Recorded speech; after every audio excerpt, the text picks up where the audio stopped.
अस्सलामुअलैकुम। Ask me physics में आपको खुशामदीद कहता हूँ। चैप्टर नंबर 2 क्लास 9 फ़िज़िक्स के पी के टेक्स्ट बुक से आज जो हमारा ग्राफिकल एनालिसिस ऑफ मोशन का टॉपिक है, तो उसमें सबसे पहले हम जो इंट्रोडक्टरी तौर पर पढ़ेंगे कि कोऑर्डिनेट सिस्टम क्या होता है। कोऑर्डिनेट सिस्टम दो तीन तरीके से लिखा जाता है, जिसमें जो सबसे कॉमन और अहम होता है उसको हम कार्टीशियन कोऑर्डिनेट कहते हैं। कार्टीशियन कोऑर्डिनेट।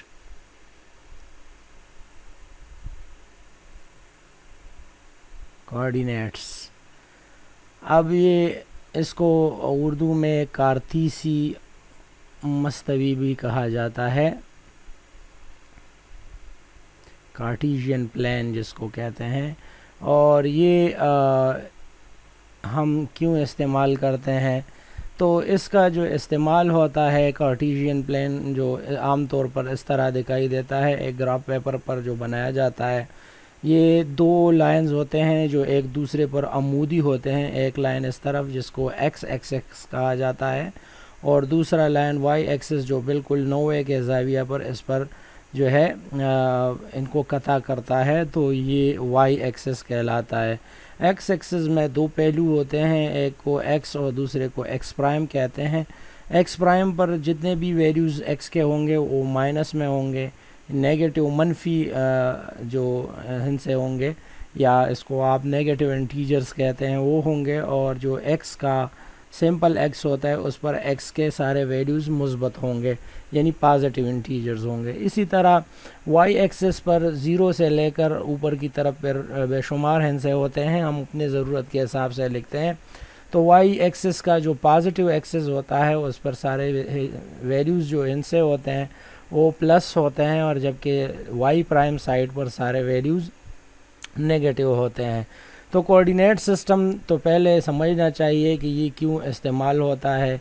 कोऑर्डिनेट सिस्टम किसी भी पॉइंट का या किसी भी चीज़ का लोकेशन आपको देता है with respect to extended point के। एक मालूम पॉइंट जो होता है, यहाँ पर जो दो लाइंस एक दूसरे को कट करते हैं, वहाँ पर आपको ये ज़ीरो का जो सिंबल नज़र आ रहा है, यहाँ इसको हम ओ भी लिख सकते हैं। ठीक है, ये वैल्यू ज़ीरो है लेकिन इस पॉइंट को हम ओ कहते हैं, और ओ जो होता है ये ओरिजिन कहलाता है। ओरिजिन मीन यहाँ से ये प्लान जो है वो ओरिजिनेट हुआ है। मबदा यानी जिस चीज़ का यहाँ से इब्तिदा होता है इसको हम मबदा कहते हैं। ओरिजिन इंग्लिश में इसको कहा जाए।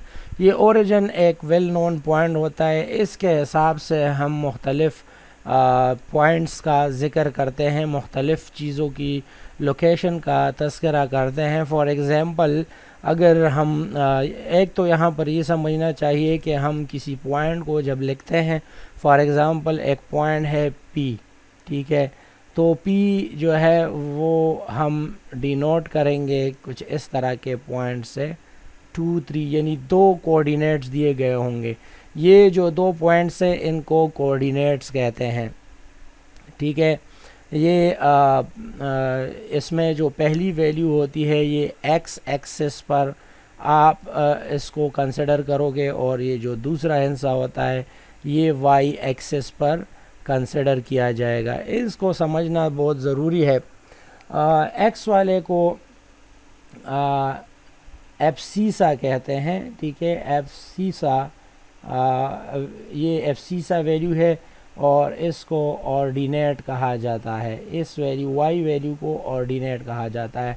हम इसमें डिटेल में नहीं जाएंगे, हम सिर्फ ये पढ़ेंगे कि ये एक्स एक्सिस और वाई एक्सिस इसको ही हम जो है वो कंसिडर करेंगे। तो याद रखा जाए, जब आपको 2 3 दिया गया है तो इस पॉइंट का लोकेशन इस ग्राफ पर कहाँ होगा, तो याद रखिए पहली वैल्यू जो है वो एक्स एक्सिस पर होती है, तो ये 2 है। तो 2 जो है आप अलोंग एक्स एक्सिस देखोगे तो 2 हमारा इधर पर पड़ता है। ठीक है, ये वैल्यू है। तो यहाँ पर हम जो लाइन लेंगे ना, ये 2 के बराबर होगा। अब ये सारा लाइन यहाँ से यहाँ तक ये पूरा 2 के बराबर होता है। अच्छा, अब ये 2 का लाइन यहाँ से शुरू होता है तो किधर जाएगा, इधर जाएगा, इधर जाएगा। इसके लिए हम 3 की वैल्यू को यानी y की वैल्यू को देखेंगे जो कि 3 है। तो 3y इक्वल टू 3 है तो ये लाइन इधर से है, ठीक है। तो ये 3 के ऊपर चूँकि प्लस है, ठीक है, 2 भी प्लस है तो हम +2 देख रहे हैं क्योंकि x एक्सिस पर इसकी वैल्यू हम देखेंगे। और इसी तरह y भी प्लस है तो y के प्लस के रीजन में हम देखेंगे, ठीक है। तो 2 जो है यहाँ पर ये लाइन 3 के बराबर आ जाता है। अब x जो है 2 और y 3, तो वो पॉइंट यानी x के अलॉन्ग आप 2 कवर करोगे, y के अलॉन्ग 3। तो ये एक ऐसा पॉइंट है जिसको हम लिख सकते हैं .23, ठीक है। ये .23 है। और चूंकि हम देख सकते हैं कि हमारे इस p के जो वैल्यू है वो +2 और +3 है। असल में प्लस लिखने की ज़रूरत नहीं होती, दोनों वैल्यूज़ प्लस है। तो ये आप देख सकते हैं इस ग्राफ के 4 क्वाड्रेंट्स है, ठीक है। फर्स्ट क्वाड्रेंट, ठीक है, फर्स्ट क्वाड्रेंट या रुबा, रबा जिसको उर्दू में अरबी का लफ्ज़ है, पहला रबा या पहली रबा। और ये हमारे पास जो होगा ये सेकंड क्वाड्रेंट होगा, ठीक है। हम ऊपर लिख देंगे अगर आगे हमने कुछ लिखना हुआ।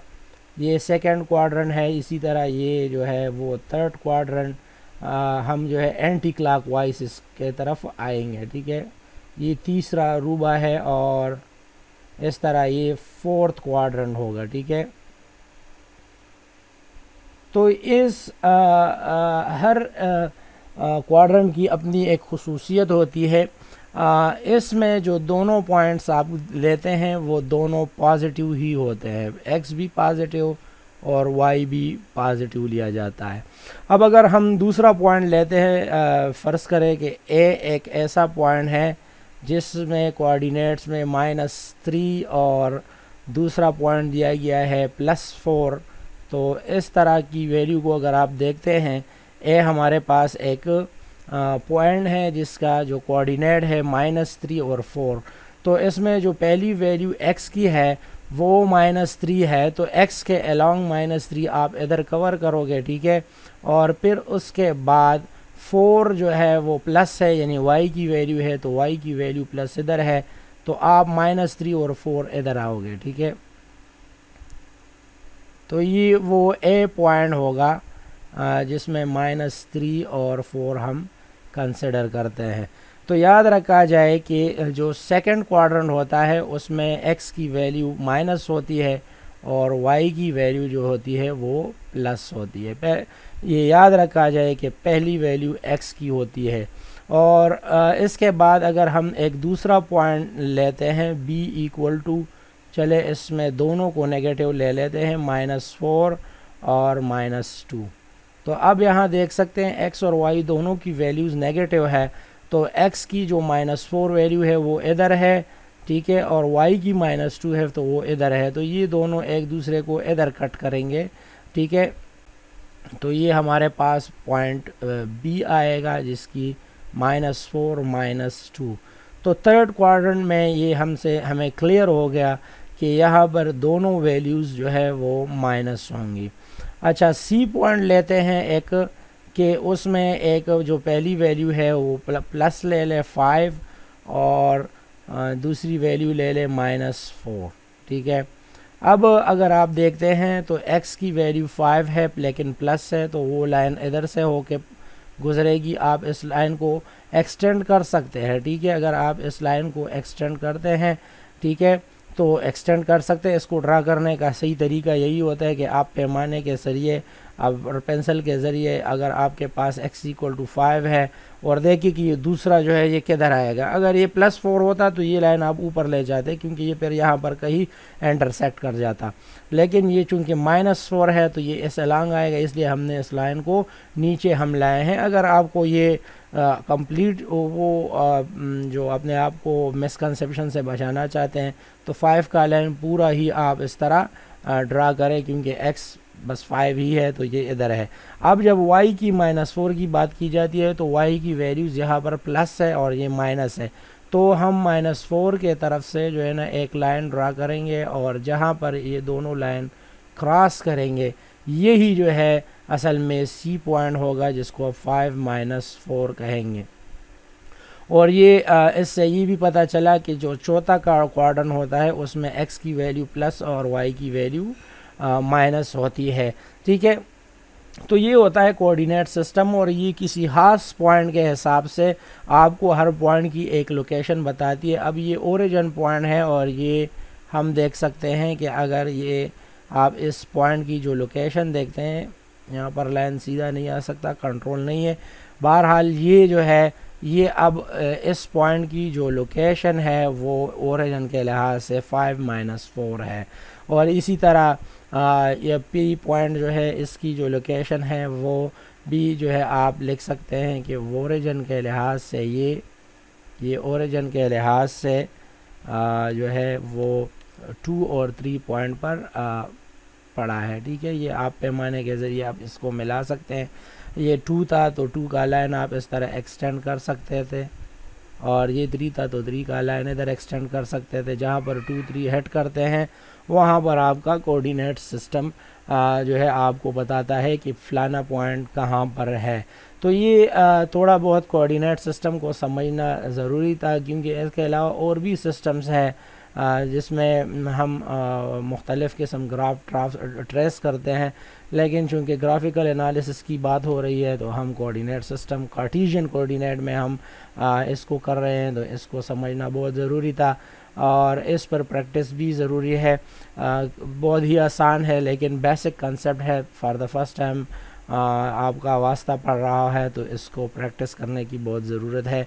और अभी हम जाएंगे कि मुख्तलिफ़ किस्म के ग्राफ्स हम फ़िज़िक्स के हवाले से मुख्तलिफ़ कैसे स्टडी करेंगे। अभी अगर हम कार्टेशियन कोऑर्डिनेट में मोशन को स्टडी करते हैं तो किस तरह हम उसकी एनालिसिस करते हैं, ये तो ज़्यादा हमारा इधर इस्तेमाल नहीं होता, लेकिन फिर भी समझने के लिए बहुत ज़रूरी है कि फ़र्ज़ करें कि हमारे पास एक ऑब्जेक्ट है जो किसी इनिशियल पॉइंट पी आई पर है, ठीक है। अगर आप इसको देखते हैं, फॉर एग्ज़ाम्पल एक ऑब्जेक्ट है जो कि इनिशियल पॉइंट पी आई, यहाँ पर एक पॉइंट है जिसको हम पी आई का नाम देंगे, ठीक है। और ये मूव करता है, फ़र्ज़ करें एक दूसरे पॉइंट की तरफ जाता है, ये वाला पॉइंट, ठीक है। और ये होता है पी एफ पॉइंट, यानी फाइनल पॉइंट पर पहुंच जाता है। तो इसकी एनालिसिस हम किस तरह करेंगे कि ग्राफ पर अगर हम इसको एनालाइज करते हैं कि इस बॉडी ने इस पॉइंट से इस पॉइंट तक जो डिस्टेंस तय किया, तो इसको हम कैसे देखेंगे इसमें। तो अभी जो हम कंसिडर करेंगे कि जो पी आई के कोऑर्डिनेट्स है, अगर आप उसको लेते हैं एक्स आई और वाई आई, ठीक है, तो ये वाई आई इनके कोऑर्डिनेट्स होंगे, ठीक है हमारे पास। और पी एफ के जो कोऑर्डिनेट होंगे हम उसको एक्स एफ लेंगे, और वाई पर उसका जो कोऑर्डिनेट है वो वाई एफ लेंगे। अगर आप इसको देखते हैं तो आप इसको जो पी आई की जो एक्स की वैल्यू है वो इधर से आपको मिल रही है, जिसको आप एक्स आई कह सकते हैं, ठीक है। और एक्स एफ की वैल्यू आपको इधर से मिल रही है, ठीक है, इस पॉइंट पर। तो ये एक्स एफ की वैल्यू है, ठीक है। इसी तरह अगर आप इस वैल्यू को देखते हैं तो ये आपके पास वाई के एक्सेस है, तो ये वाई आई के बराबर है, और ये वाली वैल्यू जो आप देख सकते हैं तो ये होगी वाई एफ। अब अगर इन दोनों का डिफरेंस देखा जाए तो हम इसको डेल्टा वाई का नाम देंगे, ठीक है। इन दोनों में जो डिफरेंस है, यहाँ से इस ऑब्जेक्ट ने जब मूवमेंट की तो अलोंग एक्स एक्सिस इसने कितनी डिस्टेंस चेंज कर दी, यानी अपनी पोजीशन अलोंग एक्स एक्सिस कितना चेंज हुआ, तो हम इसको डेल्टा एक्स कहेंगे। डेल्टा एक्स की वैल्यू आपके पास इस तरह आएगी कि आप एक्स एफ से एक्स आई की वैल्यू निकाल दें तो ये आपके पास डेल्टा एक्स आएगी। इसी तरह वाई एफ से अगर आप वैल्यू निकालते हैं वाई आई के, तो आपके पास इसकी वैल्यू डेल्टा वाई पे आएगी। ये डेल्टा वाई की वैल्यू आपको इन दोनों के डिफरेंस से आएगी। तो अब यहाँ पर अगर देखते हैं तो ये लाइन जो है ये ज़ेर गौर है, ठीक है। ये वो डिस्टेंस है जो बॉडी ने अपनी पोजीशन चेंज करते हुए की, ठीक है। तो अब जब हम देखते हैं इधर पर कि यहाँ पर जो हम अब बात करेंगे तो दो चीज़ें जो है वो हमारे पास ज़ेर गौर आ रही है। एक डेल्टा वाई जो है ये अमाउंट, और ये डेल्टा एक्स। तो याद रखिए कि इस तरह के ग्राफ जो होते हैं, ग्राफ में एक्स अक्सर स्लोप बनता है। जब एक बॉडी पोजीशन चेंज करता है तो एक स्लोप बनता है, ठीक है। और स्लोप जो है आप देख सकते हैं, एक आप इसको अगर हम वाइट कलर में लें, ठीक है, तो स्लोप जो होता है यानी एक चढ़ाई सी बन जाती है, ठीक है, उतराई या चढ़ाई सी बन जाती है। तो ये स्लोप जो होता है ये हमेशा किस चीज़ के बराबर होते हैं? मैथमेटिक्स हमें ये बताता है कि जब भी आपके पास जो है वो वर्टिकल लाइन जो होते हैं, vertical line divided by horizontal line, ठीक है, vertical line divided by horizontal line.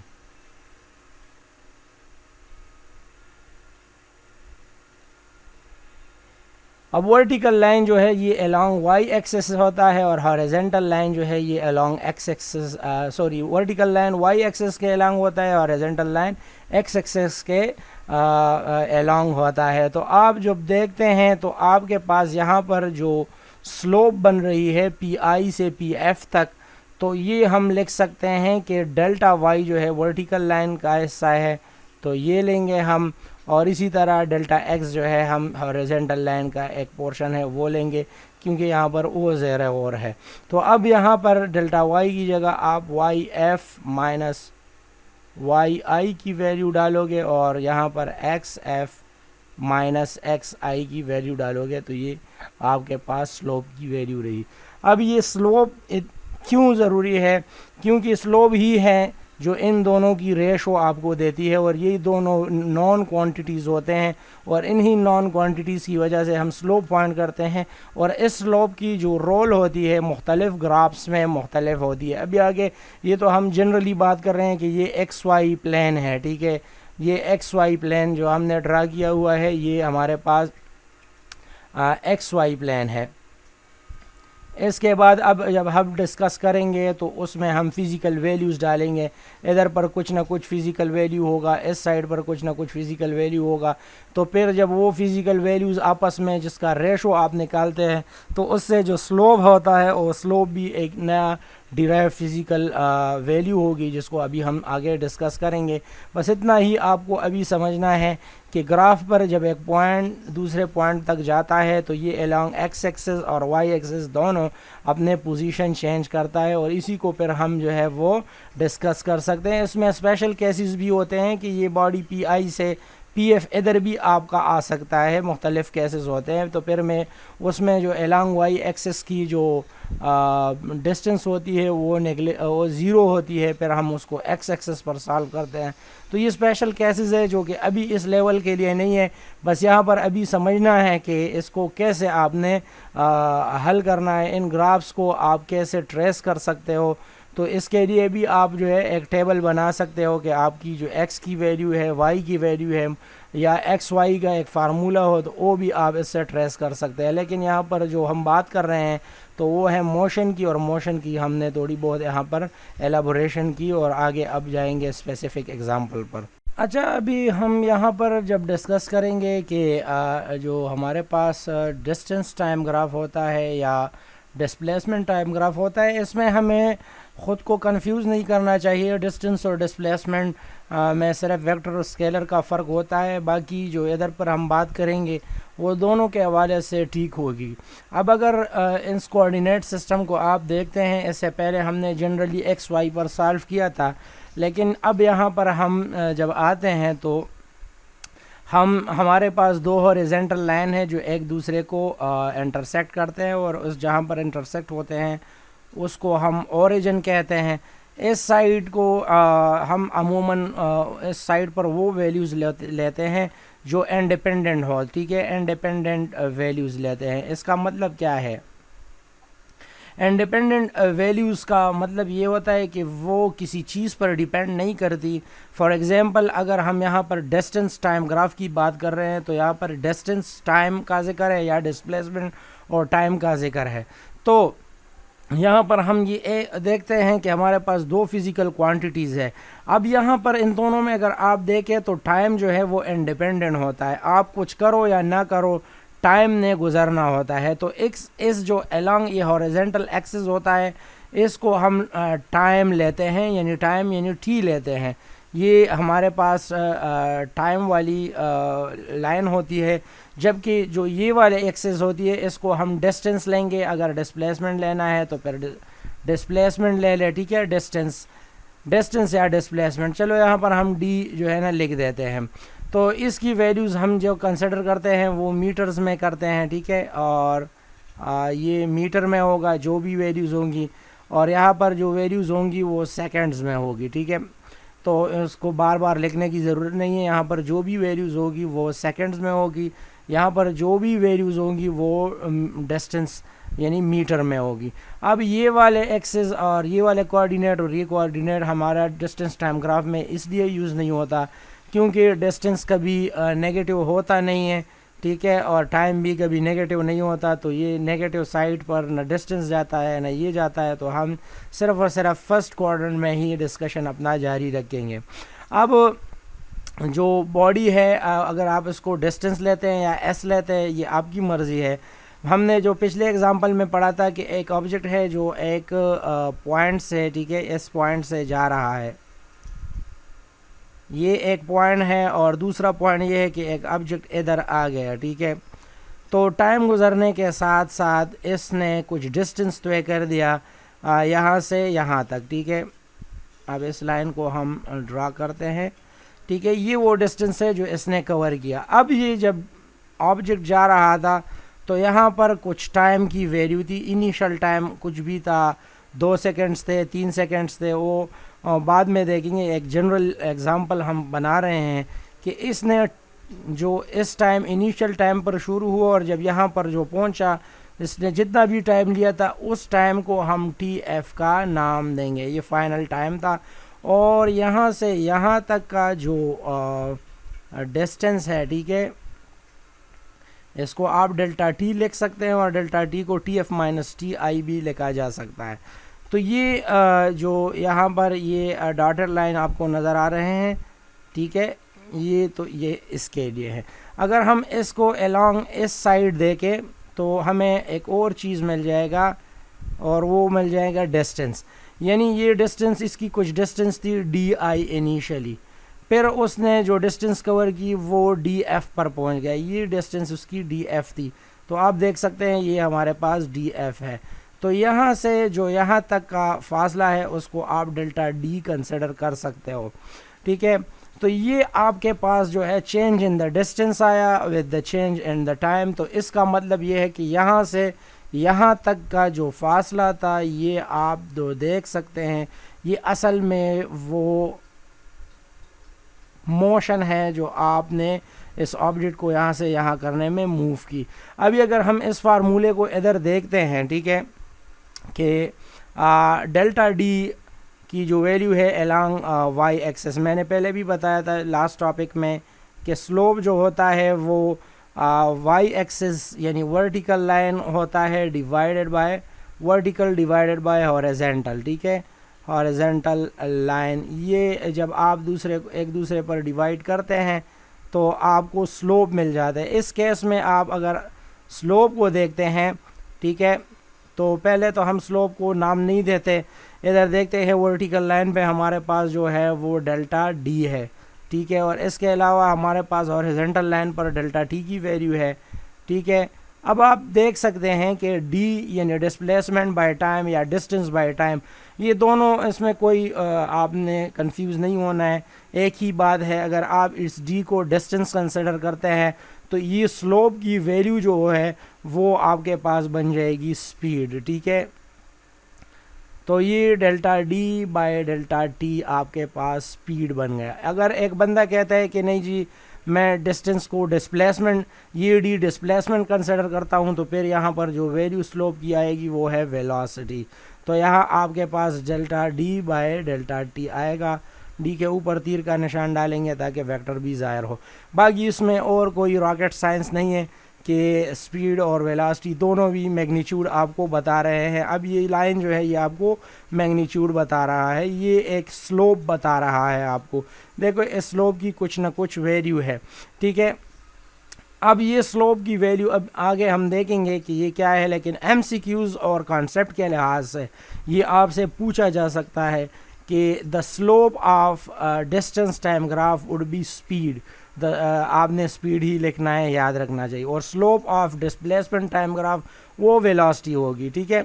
Otherwise इसमें और कोई फ़र्क नहीं है, यूनिट दोनों के सेम होंगे, मीटर डिवाइडेड बाय सेकंड हो जा रहा है, इसमें कोई इशू नहीं है। अच्छा, अब यहाँ पर स्लोप की वैल्यू को अगर आप देखते हैं, कभी कभार ऐसा होता है कि आपका जो स्लोप होता है वो इस तरह के, मैं एक दूसरा कलर यूज़ करूँगा यहाँ पर, ठीक है। तो यहाँ पर आप देख सकते हैं एक और ऑब्जेक्ट है जिसकी स्लोप बिल्कुल इस तरह है, ठीक है। हमारे पास एक और स्लोप हम ले लेंगे, ठीक है। आप इस तरह देख सकते हैं कि एक और ऑब्जेक्ट है जिसकी स्लोप इस तरह है, ठीक है। तो अब अगर आप इधर देखते हैं, ठीक है, ये ब्लैक वाली को आप देखें, ये पिंक वाली देखें और ग्रीन वाली देखें, तो जिस स्लोप इसमें जो स्लोप है वो बहुत हाई है, ठीक है। ये स्लोप हाई है और ये स्लोप यहाँ पर जो है वो लो है, ठीक है। और इसमें जो स्लोप है वो आपको बस नॉर्मल ही नज़र आएगा और नॉर्मल है। तो यहाँ पर हम इस स्लोप की इस लाइन से क्या अंदाज़ा लगा सकते हैं, जब स्लोप हाई होगी, ठीक है, जब स्लोप हाई होगी तो मतलब ये है कि वेलोसिटी की वैल्यू भी या स्पीड की वैल्यू भी हाई होगी। अगर आप इसको स्पीड पर लेते हैं तो ये भी हाई होगी। इसी तरह स्लोप की वैल्यू अगर ज़ीरो है तो सॉरी, स्लोप की ज़ीरो वैल्यू कम है, स्लोप की वैल्यू लो है, तो फिर इसमें स्पीड की वैल्यू भी कम होगी। बल्कि ये यहाँ पर ये स्लोप स्पीड ही है जो आपको बताता है। अब फॉर एग्जांपल एक ऑब्जेक्ट है, वो इस पॉइंट से जो है ना टाइम टी आई इसकी शुरू हो गई और कुछ टाइम के बाद उसकी पोजीशन वही की वही रही, यानी टाइम तो चेंज हो गया लेकिन अलॉन्ग डिस्टेंस जो है उसकी पोजीशन चेंज नहीं हुई है।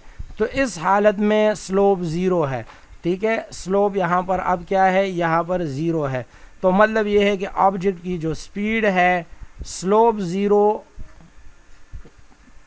तो स्पीड ज़ीरो, और जब स्पीड ज़ीरो तो इसका मतलब है कि बॉडी पोजीशन चेंज नहीं कर रही, टाइम तो गुजर रहा है लेकिन ऑब्जेक्ट जो है ना अलॉन्ग डिस्टेंस के जो एक्स एक्सेस है, डिस्टेंस के अलॉन्ग जो एक्सिस है उस पे जो है ना उसकी पोजीशन चेंज नहीं हो रही है। और यही इस बात की प्रूफ है कि एक बॉडी जब पोजीशन चेंज नहीं करती तो वो जो है उसकी स्पीड नहीं होती, यानी डिस्टेंस कवर ज़ीरो है, ठीक है। अगर आप स्पीड के फार्मूले को देखते हैं, स्पीड में अगर आप डिस्टेंस की वैल्यू ज़ीरो डालते हैं, टाइम की वैल्यू कुछ भी हो लेकिन ज़ीरो जिससे भी डिवाइड किया जाए वो ज़ीरो ही आएगा, मीटर पर सेकंड यहाँ पर हम लिख सकते हैं। तो यहाँ पर इस डिस्टेंस टाइम ग्राफ से एक बात तो क्लियर हो गई कि यहाँ पर जो स्लोप होता है डिस्टेंस टाइम ग्राफ में, ये असल में डिस्टेंस और टाइम के डिवीज़न से बनता है। और इस स्लोप की जो स्लोप स्टीपनेस है वो आपको स्पीड की वैल्यू बताएगी, स्लोप ही स्पीड है इसमें। और जितना ये ज़्यादा होगा, ठीक है, इतना जितना ही ये डिस्टेंस ये स्लोप की स्टीपनेस ज़्यादा होगी, ये जितना जो है ना इसकी स्लोप ज़्यादा होगी तो फिर हम कहेंगे कि स्पीड जो है ना ज़्यादा है।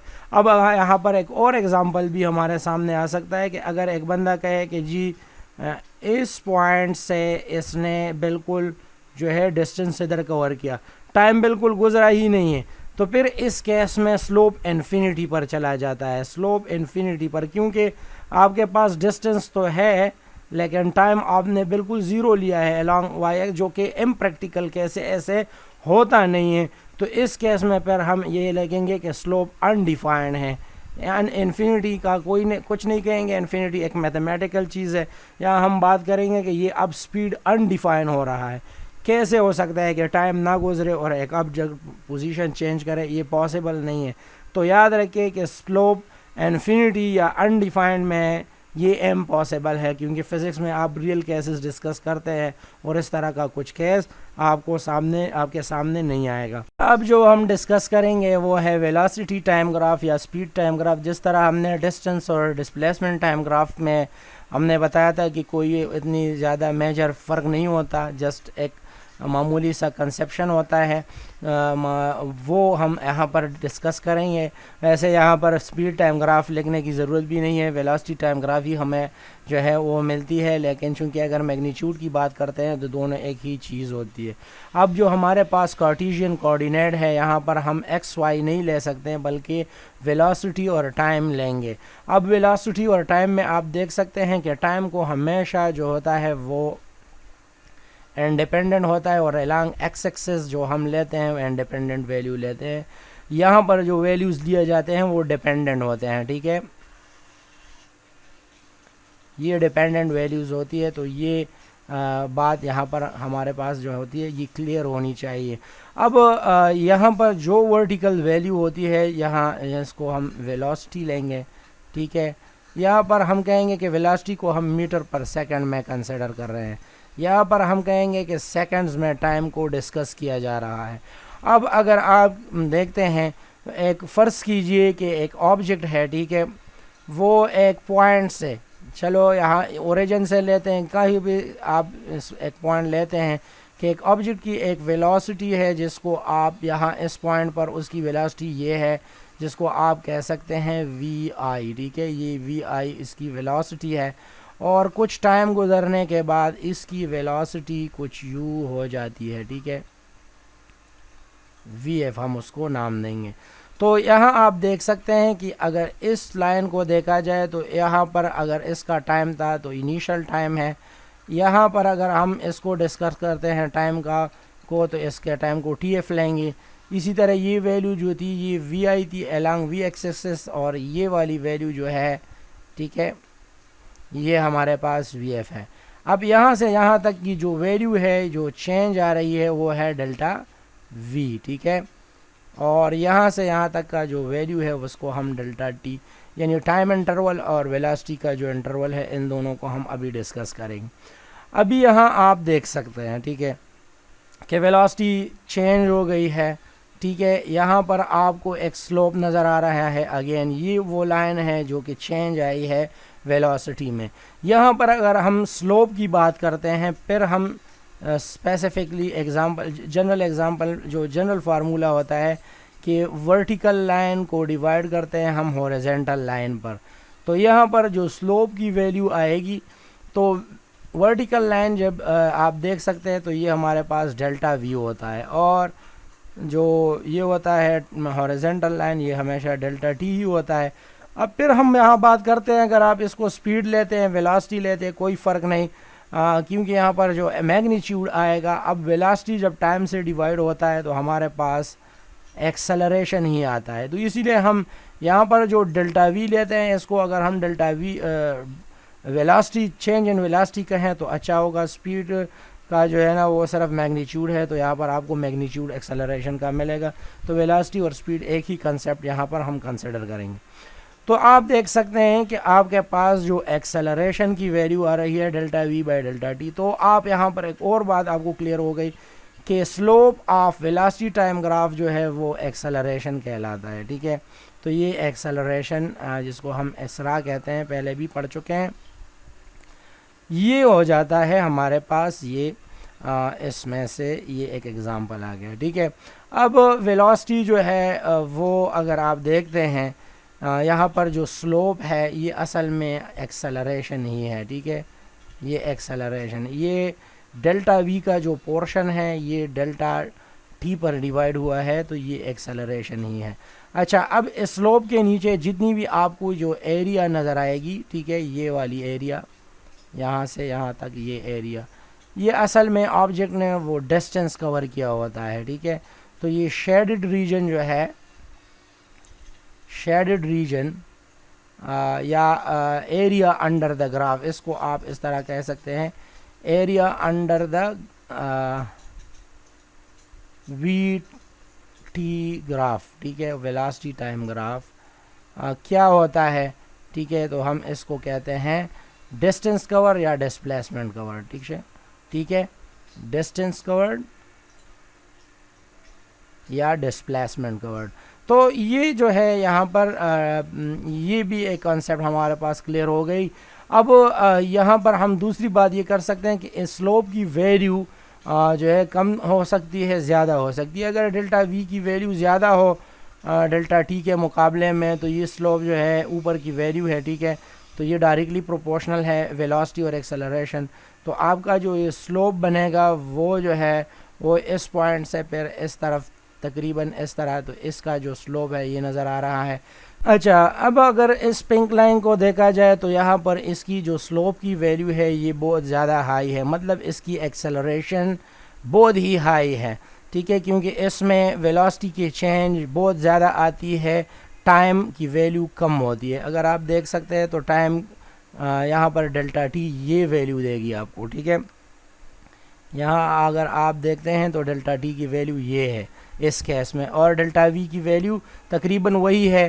तो ये एक्सेलरेशन इसमें बहुत ज़्यादा हाई है। रेस वाली गाड़ी जो जितनी भी गाड़ियाँ होती हैं जो रेस में चलती हैं, तो उनकी जो इंजन के जो सिस्टम होता है और उसका जो गेयर्स वगैरह का सिस्टम होता है, जो इंटरनल मैकेनिज़्म होता है, उसके लिए उसके इंजन को और उनके मैकेनिज़्म को इस तरह रखा जाता है कि उसका ये स्लोप जो है ना ज़्यादा स्टीप होता है, और इस वजह से फिर वो जो है ना वो कम टाइम में ज़्यादा स्पीड गेन करते हैं।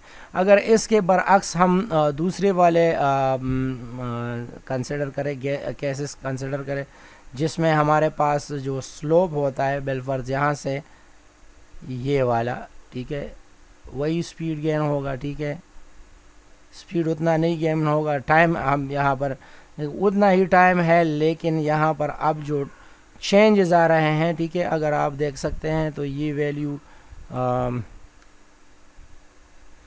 ये वैल्यू, अब ये डेल्टा वी है, डेल्टा वी कम हुआ तो एक्सेलरेशन भी कम हुई, यहाँ पर स्लोप भी कम हो गया। ये जो है ये भी इसकी मैकेनिज़्म ये होती है कि जो हैवी लोड वाले गाड़ी होते हैं उसमें स्पीड इतना अमल दखल नहीं देता, क्योंकि जो है वो ज़्यादा लोड कैरी करता है और स्लो जाती है, तो वो लोड में जो है ना फिर इसके लिए ये फ़ायदा देता है, और यहाँ पर इसका स्लोप बहुत कम है। अगर ये स्लोप बिल्कुल इस तरफ हो जाए, सॉरी यहाँ पर बिल्कुल अलोंग एक्स एक्सिस हो जाए, ठीक है, तो स्लोप ज़ीरो होगा, यानी नो एक्सेलरेशन। टाइम गुज़र रहा है, गाड़ी की जो स्पीड है वो जो है वो चेंज नहीं हो रही है, ठीक है। याद रखें कि स्लोप हमने अगर एक्सेलरेशन यहाँ पर स्लोप, ठीक है, अगर ये स्लोप ज़ीरो है तो इसका मतलब ये है कि बॉडी जो है वो यूनिफॉर्म वेलोसिटी ही के साथ जा रही है, यूनिफॉर्म वेलोसिटी में है, ठीक है, यानी वेलोसिटी में चेंज नहीं आ रही। बाकी केसेस में आप देख सकते हो ये सारे वेरिएबल वेलोसिटी है। अगर एक बंदा कहता है कि बिल्कुल इस तरह का परपेंडिकुलर स्लोप जो होता है, तो क्या ये पॉसिबल है कि टाइम ना गुजरे और वो जो है ना शूट हो जाए? तो ये इम्पॉसिबल है, ठीक है। एक्सेलरेशन जो स्लोप होता है ये कैन नॉट बी इन्फिनिटी, ठीक है, इन्फिनिटी, ये इन्फिनिटी के बराबर हो ही नहीं सकता, क्योंकि यहाँ पर टाइम आप ज़ीरो लोगे तो टाइम तो इंडिपेंडेंट है, ये तो गुजरेगा, और ऐसा हो नहीं सकता कि टाइम ना गुजरे और स्पीड जो है ना वो चेंज हो जाए। सो ये जो है हमारे पास आज के लिए इतना ही। अगर कोई क्वेश्चन है दिमाग में और कोई कंसेप्चुअल क्वेश्चन अराइज होता है तो क्वेश्चन आस्क कीजिए, तो हम इंशाल्लाह उसका जवाब देंगे। अभी तक के लिए इतना ही। वीडियो को लाइक करें, चैनल को सब्सक्राइब करें और दोस्तों के साथ शेयर करें। अल्लाह हाफिज़।